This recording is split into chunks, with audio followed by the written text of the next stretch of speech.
you are asked to compare physical properties among substances, for example, to explain a difference in melting points, to explain differences in boiling point, solubility, possibly vapor pressure. Here's the approach. What you want to do, ladies and gentlemen, is think particle attraction.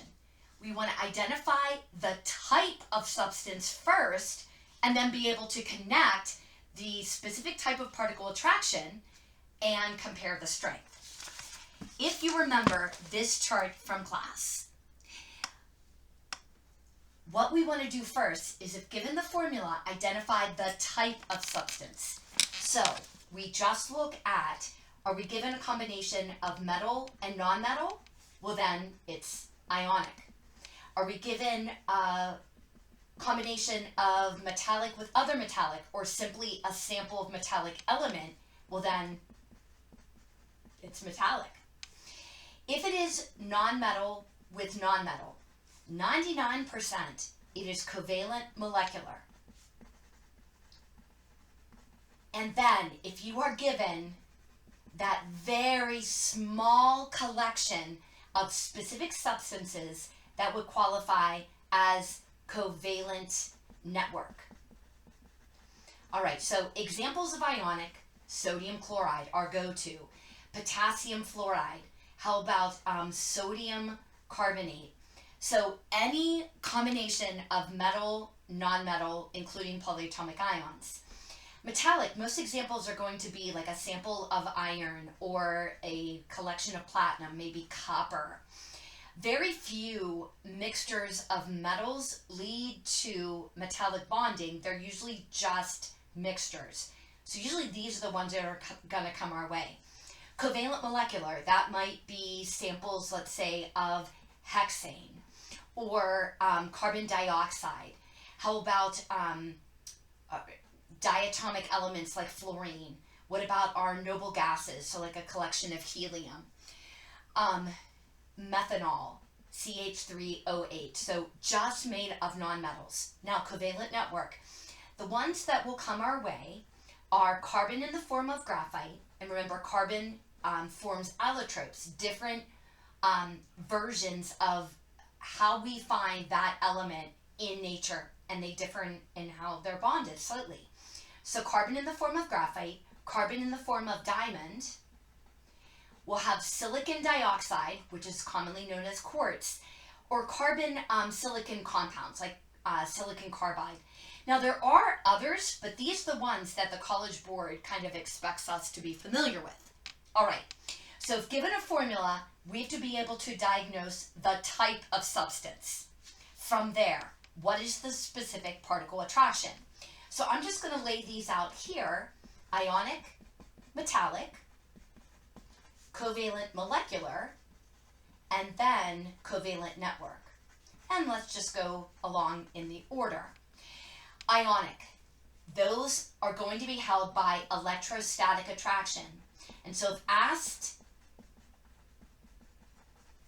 to compare ionic with something else, electrostatic attraction is the strongest force known to man, with the exception of the nuclear force that is tapped into with nuclear reactions, fission and fusion. So this is very strong, in comparison to the others, very strong.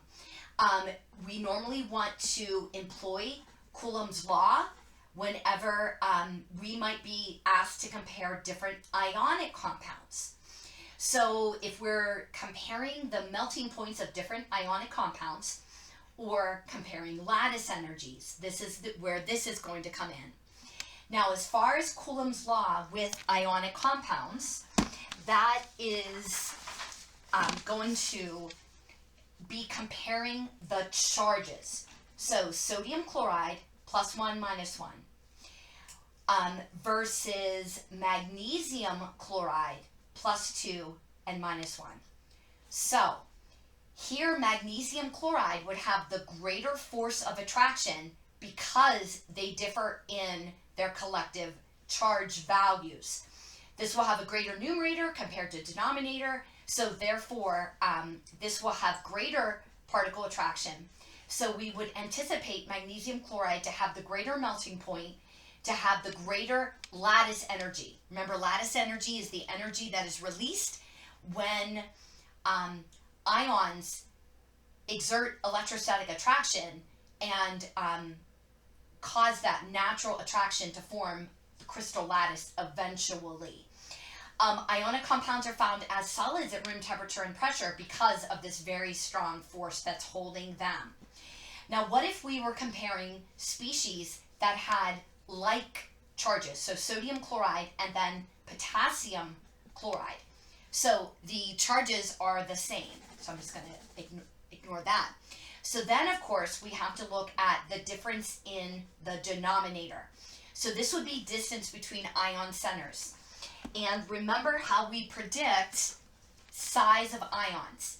For the greatest lattice energy, the greatest force of attraction between opposite charges of ions, we want the smallest denominator, the smallest. So if we are comparing sodium and potassium, well, sodium is already a smaller atom than potassium. Its electron levels only go to 3, where potassium is greater, goes to 4. And then if you take away an electron, then of course we would just have 2 energy levels, because it would be electronically like neon for sodium, and then potassium would be electronically like argon. But the same trend of neutral elements we can imply to the same charge of cation.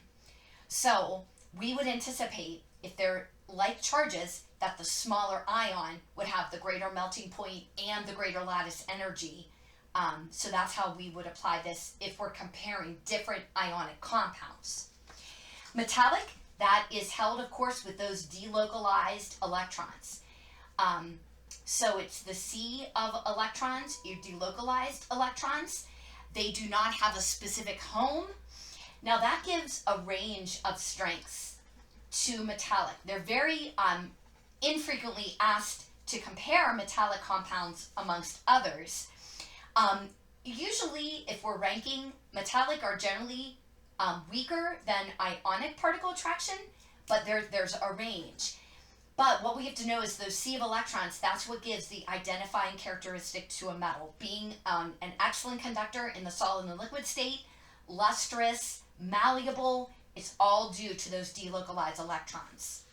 Okay, covalent molecular. They are all held, they're particles, atoms and molecules with intermolecular forces. Where ionic and metallic, these forces extend through the whole crystal. So remember, in an ionic crystal, it's not just the electrostatic attraction between a cation and an anion. This electrostatic attraction extends to the whole crystal lattice. Where with covalent molecular, if we're talking about sucrose, which forms a cubic unit cell, it's intermolecular forces between the molecules. So it's the force that's holding this one to this one, and then this one to this one. Yeah, those extend between molecules, but we know intermolecular forces are much weaker. So the strength is much weaker than covalent bonding.